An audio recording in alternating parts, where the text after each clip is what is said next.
Welcome aboard, Skylark Outdoors here, and today we are reviewing the Pursuit DC 326, which we've got right here. It is listed at $498,000 as of 2024 at the Bay Harbor Boat Show. But we're going to take you on a tour of this beautiful boat. You can see it's got the beautiful twin Yamahas there. They've got this rear seat folded down, and then there's a side seat as well, but that seat also can connect to this rear facing seat so that you kind of get like a little bit of a layout platform there. Here you've got a freezer. You've got a little grill cooktop, little wash station here, and then you have a dual helm essentially, but also a layout seat right there. I love the layout of that, so you can fit a lot of people right up next to you while you are cruising. And then you've got this walk through up to the bow, and you even have a little bow rider section here. You can see how high up this is, so you're going to have a nice high and dry ride up here. You can see the height of the bow compared to that boat next to it. You've got solid glass up here in the front. You can put isinglass all the way around this enclosure so that you're going to be nice and warm inside here. This is really a fairly unique boat because you open up in here you have a full head.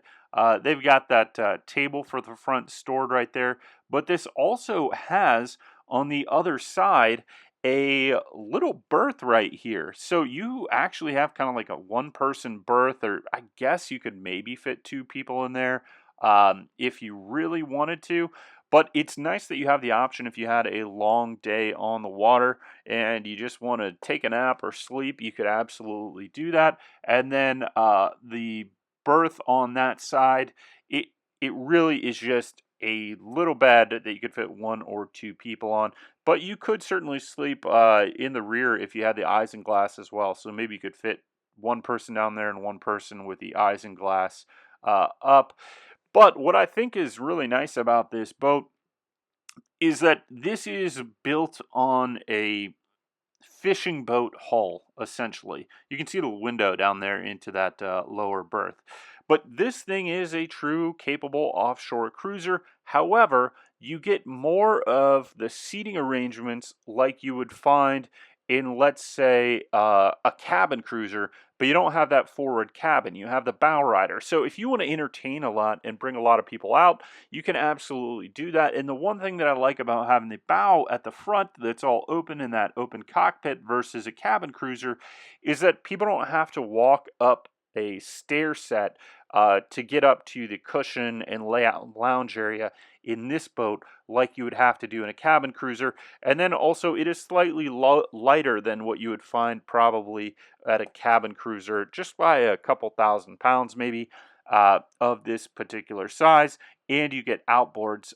Here you can see you've got this grill here. You've got a sink here as well. So you've got a little cooktop. If you have some steaks you want to bring, some fish, whatever, you can cook those, grill out on the boat, and really just nicely laid out little mini galley there. What I like about this is all the seating on this. So you could probably fit, I would say, 8 to 10 people on here pretty comfortably, not feeling too crowded with all the seating. You've got the seating in the rear, you've got the seating up in the front, and then you could definitely fit more. It is yacht certified. However, I think anything over 8 will probably start to feel a little bit like there's a lot of people on the boat, but it is a fairly wide boat. So this is the Pursuit dual console 32.6. It is 34 feet and 6 inches long. It's 10 feet 10 at the beam. You've got a 2-foot draft with the motors up, and you can see there is a fish box right there. There's fish boxes on the floor, and then you have a live well right here. And then you've got this step through on the side, which is always nice. One, it's nice for docking. Two, it is really nice if you've got a big fish and you want to come over the side rather than the rear. You're just going to have better leverage getting a fish in the boat with that side pass through if it's a big fish than usually in the rear. It's just, I don't know, because of how boats rock in the water, it's just more awkward usually coming up over the rear than it is on the side. So that is a really nice feature. To have the side pass through if you are going to use it as a fishing boat. plenty of rod holders here in the back, and this seat will fold up, and then it goes into fishing mode pretty much. You've got that seat up, and you're good to go. And this thing is a fishing machine. And Pursuit is known for offshore boats and fishing boats. So 10-foot 10 beam, 2-foot draft with the engines trimmed up, 2-foot 11 draft with the engines down. It's got 8-foot 6 bridge clearance if you are going under bridges. It's got a dry weight of 12,900 pounds, and it has a 300-gallon fuel capacity and then a 600 horsepower rating, and this one is outfitted to the max horsepower with those beautiful twin white Yamaha engines on the rear. I love how that looks. The Carolina blue there with the white Yamaha engines and the white gel coat looks just stunning. You've got a dead rise of 20 degrees.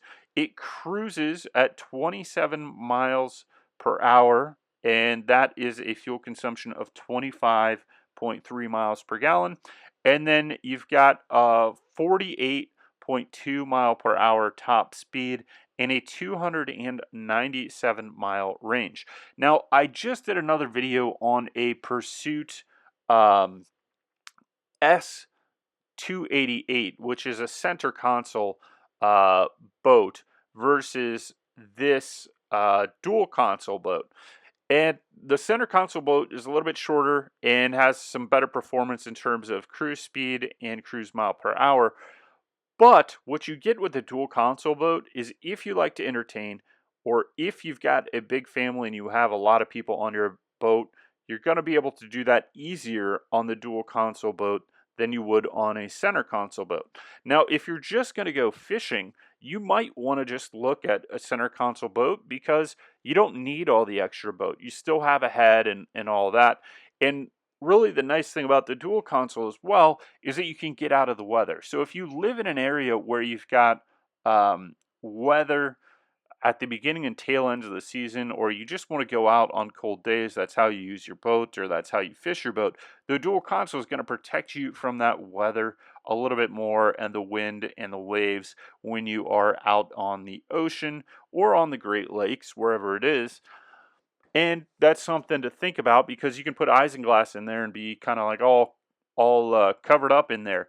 Or do you just get a heavier weight sweater and heavier weight outer gear and make do on the center console? If it's just going to be you and one or two other people, or you and a buddy, or you and a significant other, maybe the center console you can just rough it with the hard weather gear and go out on that. You don't need to be out of the wind and waves as much. It really depends on how you use your boat. You probably, with the dual console and that nice big windshield up there, you probably, wherever you're at, are going to get another 20 to 30 days of the season where you're just a little bit more comfortable than you would be in a center console. And on the dual console, you're going to have that walk-through space in the bow, which gives you kind of the feeling that you would have of those traditional bow. It gives you the feeling of a bow rider, or the feeling of what you used to see in like a cabin cruiser where you have a big layout deck up in the front, and some people really love that. So if you're just going to be cruising around and you want to have a lot of people on a boat, a dual console is definitely the way to go over a center console. If you want to have a lot of people on a boat and you also want to fish, you can definitely do that in this dual console. But if you just want to fish, you're probably going to have a lower price point and you want to have a couple people on, 2 to 4 people, that's mostly how you use your boat, you're going to have a lower price point for going with a center console typically. It's going to be easier to trailer, it's going to be easier to store.